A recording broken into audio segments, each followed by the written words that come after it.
পাঠ করছি মারিফতের গোপন কথা বইটি থেকে। বিধান বা দর্শন। যারা মোটর গাড়িটাকে বিশ্রাম দেবার জন্য রোদ বৃষ্টি হতে বাঁচার জন্য তৈরি করে ইটের তৈরি ঘর, তাদের কাছে শোষিত বেকার যুবক ঘর সেই রাস্তার ধারে ঝুপড়ি বানিয়ে শিশু সন্তানদের নিয়ে কি মন কাঁদানো অবস্থায় জীবনটাকে খড়কুটা ধরে কোনো রকম বেঁচে আছে। এদের কতটুকু দাম থাকতে পারে?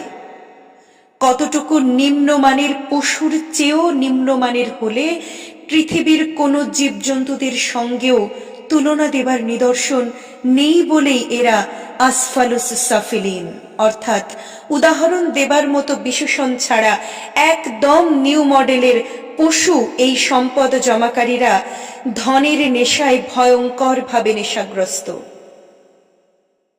এই নেশার তুলনা নেই। এই নেশা হিরোইন আর প্যাথেড্রিনের মতো মৃত্যুর নেশাকেও হার মানায়। হিরোইন আর প্যাথেড্রিন তো একটা যুবশক্তির মূলে আঘাত হানে, কিন্তু সম্পদ জমাকারীদের নেশা একটি দেশের অধিকাংশ মানুষের নিম্নতম মানবিক শক্তির উপরই কেবল প্রচণ্ড আঘাত হানে না, বরং সামান্যতম বিবেকের বিন্দুটিকে পায়ের তলায় পিষিয়ে মারছে যখন দেখতে পাই প্রাণহীন লৌহের তৈরি মোটর গাড়িটা তাকে ইটের তৈরি দালানে, আর আল্লাহ পাকের সর্বশ্রেষ্ঠ সৃষ্টি মানুষগুলো থাকে ফুটপাতের পাশে ঝুপড়িতে। হযরত ইমাম শাফেঈ রহমতুল্লাহ আলাইহে একবার দুঃখ করে বলেছিলেন যে পাক পাঞ্জাতন তথা মহানবী আলী, ফাতেমা, হাসান এবং হুসাইনকে ভালোবাসতে গিয়ে যদি শিয়া অপবাদ মাথায় তুলে নিতে হয়, তবে খোদার কসম আমার চেয়ে বড় শিয়া আর কেউ নাই। অধম লেখকও হযরত ইমাম শাফেঈ রহমতুল্লাহ আলাইহির মতো চিৎকার করে বলতে চায় যে এই নিঃস্ব, এই রিক্ত, এই এতিম মিসকিনদের অধিকারের কথা বললে যদি কমিউনিস্ট অপবাদ মাথায় তুলে নিতে হয়, তাহলে খোদার কসম অধম লেখককে কমিউনিস্ট বলে গাল দিতে পারেন। এবং সেই সঙ্গে এ কথাটি বলে দিতে চায় যে অনাগত যুগই এর সুন্দর ব্যাখ্যা দিয়ে যাবে। আমরা বালির বাঁধের মতো অনেক বই পুস্তকের বস্তা দিয়ে বাঁধ দিতে চেষ্টা করছি, কিন্তু এই সব বই পুস্তক আমাদের ভবিষ্যৎ প্রজন্ম খাকথু করে এক লাদা থুতু নিক্ষেপ করে আমাদেরকে ঘৃণিত বেঈমান বলে জানবে। হিরোইন জমাকারীরা যদি মৃত্যুদণ্ড নামক শাস্তির যোগ্য বলে বিবেচিত হয়, তাহলে যারা সম্পদ জমা করে এহেন অবস্থা তৈরি করে তাদের কি শাস্তি? খলিফা ওমর ফারুক জেরুজালেম যাচ্ছেন উটের পিঠে চাকরকে বসিয়ে।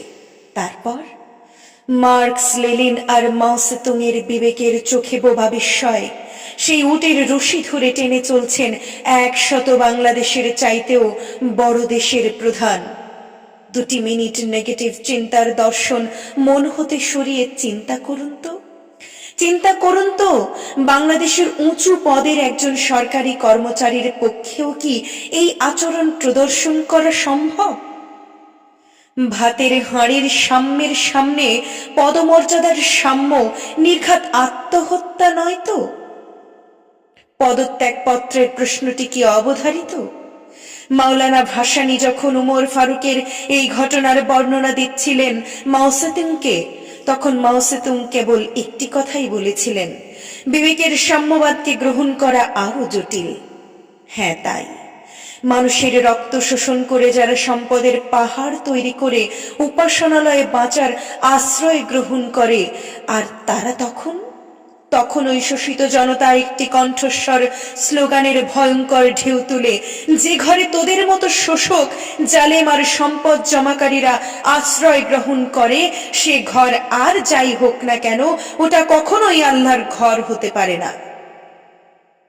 এক সেরে হিরোইন সহ ধরা পড়া আসামির দিকে যে রক্তচক্ষু নিয়ে তাকায়, সে তাকানোর ভাষা হলো মৃত্যুদণ্ড। আর যারা দেশ ও দশের আমানত বেমালুম হজম করে বসে আছে, তাদের দিকে তাকাবো কিভাবে?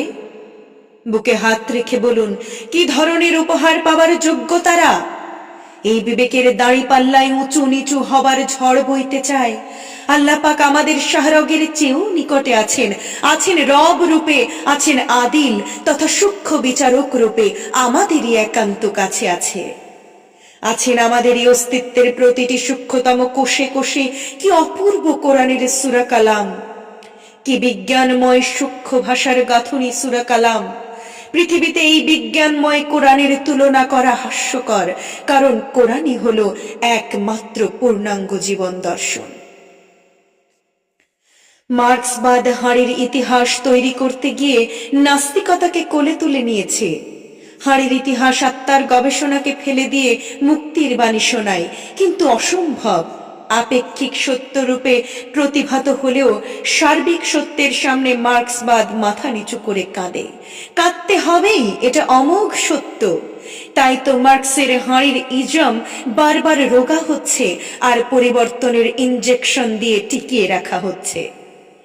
কিন্তু যেদিন বিশ্বনবীর কণ্ঠ হতে নির্গত আল্লাহর মহাবাণী কোরআনের মর্মবাণী উদ্ধার করা হবে সর্বযুগের জীবন ব্যবস্থার একটি পূর্ণাঙ্গ জীবন দর্শন, সেদিন মার্ক্সবাদ এইডস রোগে আক্রান্ত হতে বাধ্য।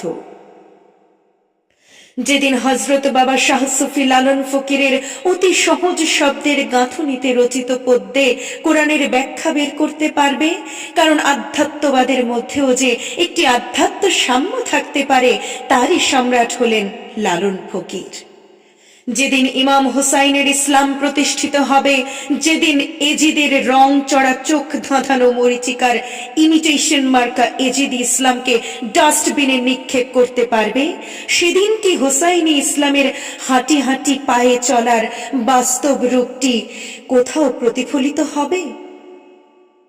দৈহিক মৃত্যুই যেখানে সব কিছুর শেষ সিদ্ধান্ত বলে ধরে নেওয়া হয় এই পৃথিবীর জন্মটাই, জীবনটাই একমাত্র সত্য, সেখানে কেবল মার্ক্সবাদী নয়, বরং যে কোনো নব্য আর পুরাতন মতবাদে রূপ আর যুক্তির নাচানাচির ঢং যতই আপাতত নিখুঁত বলে মনে হোক না কেন, কিন্তু খুব ধীরে ধীরে যখন গর্তে পড়ে হাত পা ভাঙার অনেক দৃশ্য দেখতে পাবে, তখনই চালানো হবে ওষুধ আর ব্যান্ডেজ লাগাবার নতুন নতুন প্রয়োগ ব্যবস্থা।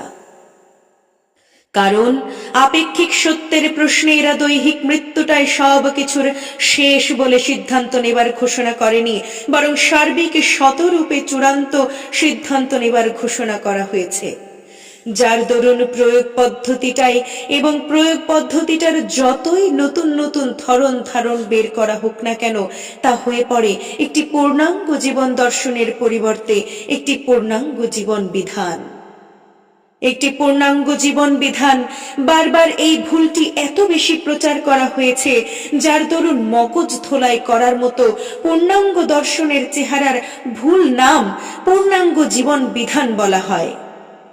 এজন্যই এর ফলটির অনেক রকম নাম হতে পারে।